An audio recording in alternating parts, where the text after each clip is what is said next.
Cody Bader. And I'm Lucas Eddington. And we're going to kind of show you around the property and give you our deals about, as far as the hunt and show Unlimited Outdoors with Cody Bader.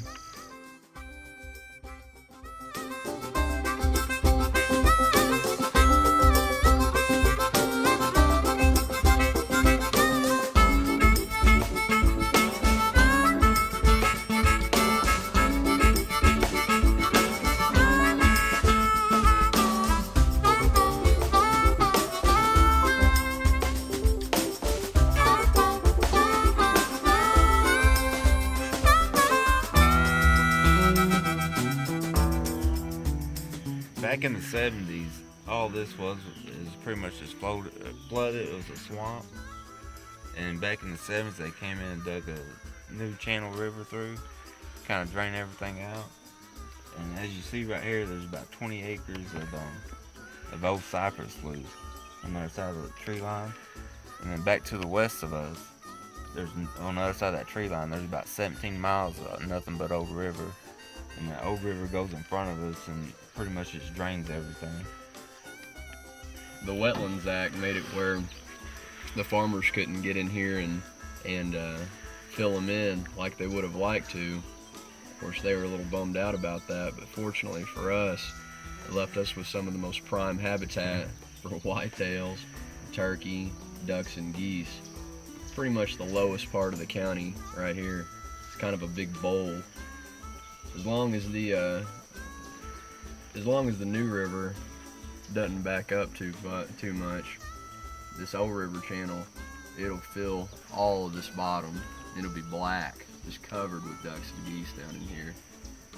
Yeah, normally the river gets up, right there around November, December, and once it gets up out of the banks, like you said, all this will be covered in water.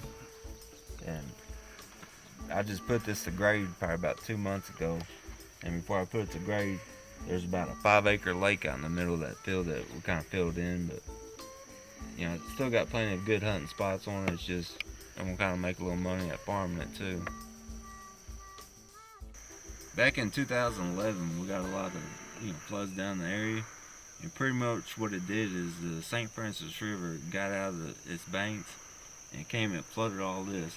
Well, this right here is a drainage ditch that drains the oxbow and it drains all the property. Well, when that water got up, the way it drained, it was able to silt all this ditch in, and it wasn't able to drain all the farm.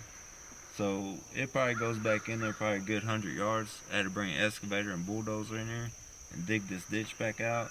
And we probably dug out probably 6-7 feet, as you can tell. And then I put the culvert in. And what this allows me to do is to drain this farm, and then down on that end, on the north end, I put a duck box, so that way I can control the water level, on the farm. As far as if I want to flood a field for duck hunting, then I control all that water level. With the equipment and with the water control structures, instead of us having to sit here and pray for water, we can get a hand in the manipulation of it. All we got to do is come in and drop in some boards, turn on a well, or maybe put a relift pump into the old river channel. Voila, we got water, and as much of it as we want. We can control the depth right down to the inch. So we can raise the water level up and down. Say whatever crop that we've got out here, a mallard duck, for the most part, he don't really want to dive 2 feet underwater to go get his food. We can put it 8 inches, put it right up to the head of the crop. It works out really well.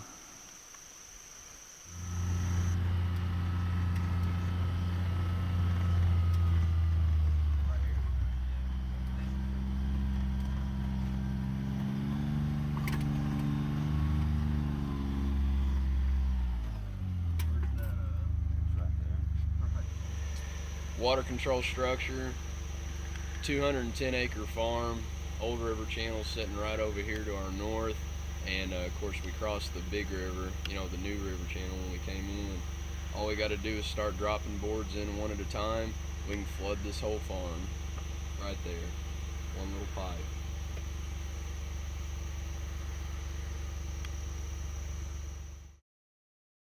The duck box that we just looked at will allow me to control all the water level on the farm.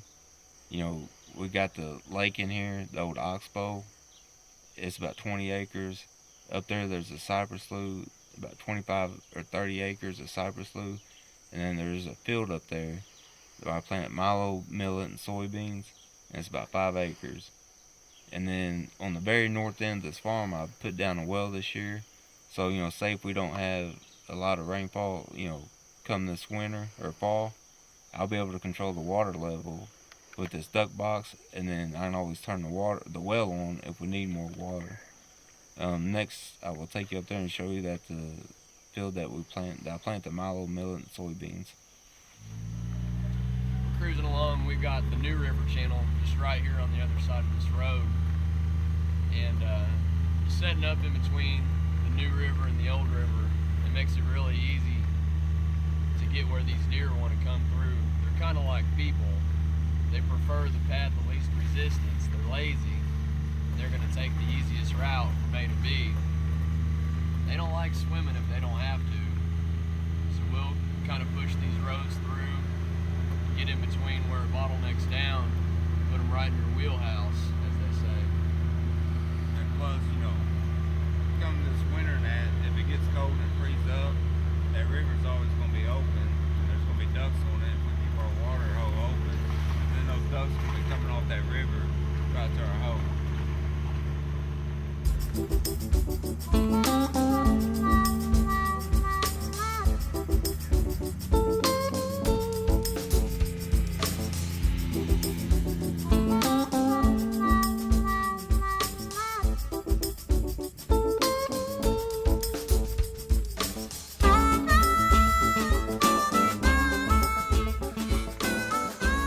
Cody, where are we?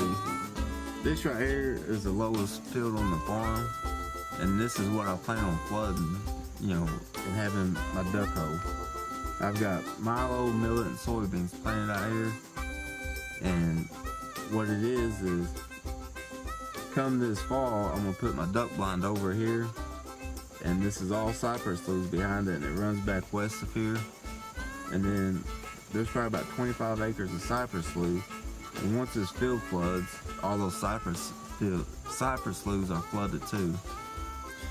So those ducks, they'll go in those cypress sloughs and roost, but they'll come out to feed in your buffet here. Yes, sir. And I mean, you know, we'll be able to offer some slough hunting there too, because you know, last year when I came in here, I bet there was probably 25 to 30,000 ducks out here. Majority of them out in this field, and the other majority of them was out in the cypress slough.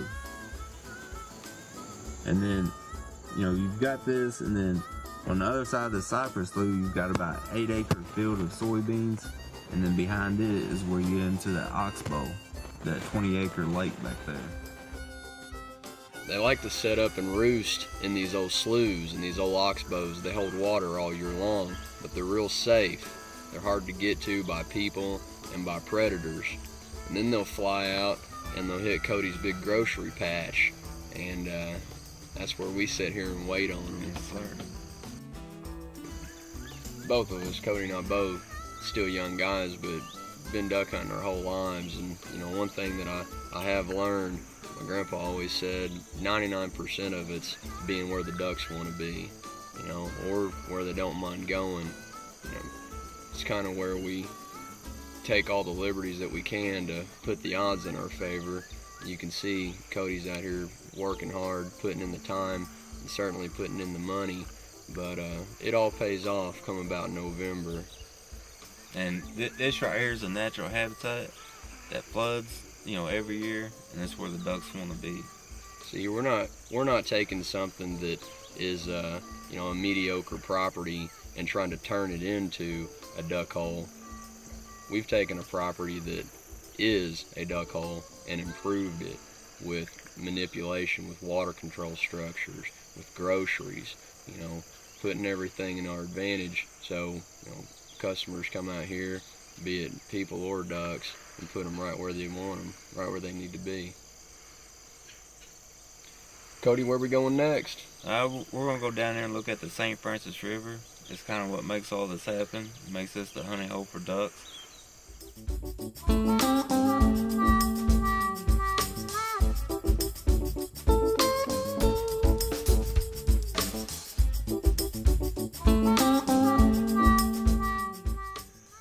Now we're in southeast Missouri, right down in the Bootheel, if you're looking on a map. Our duck hunting really comes from, or is attributed a lot to the Missouri Department of Conservation, as well as some really good, federally controlled wetlands. To our north is Mingo National Wildlife Refuge. It's 27,000 acres, and MDC controls a corner of it called Duck Creek. Just south of that, go down Lake Wapapello to the St. Francis River, and you'll have Otter Slough Conservation Area, which is about 4,600 acres that's manipulated 100% for migratory waterfowl. On down the river a little bit further on the Black River between St. Francis and Black, it's Coon Island Conservation Area, Wilhelmina Conservation Area, and that dumps into the Dave Donaldson, which is in Arkansas, a federally controlled project. The Dave Donaldson WMA Waterfowl Management Area is about 27,000 contiguous acres in the Black River bottoms. Now, most of it will be, manipulated. They pump water on it out of the river, and then if we're lucky, if we get enough rain, everything that you see flowing here will help raise their water levels up.